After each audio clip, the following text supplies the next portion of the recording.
Now let's talk about all the wonderful layers of flavor that went in our chicken tikka biryani today. That was chicken topped with par-cooked rice, garam masala,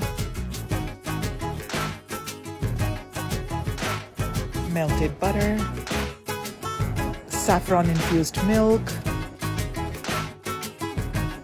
caramelized onions, cashews and raisins,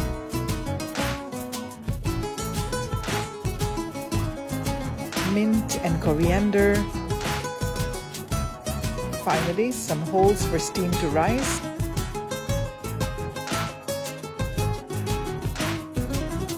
Seal well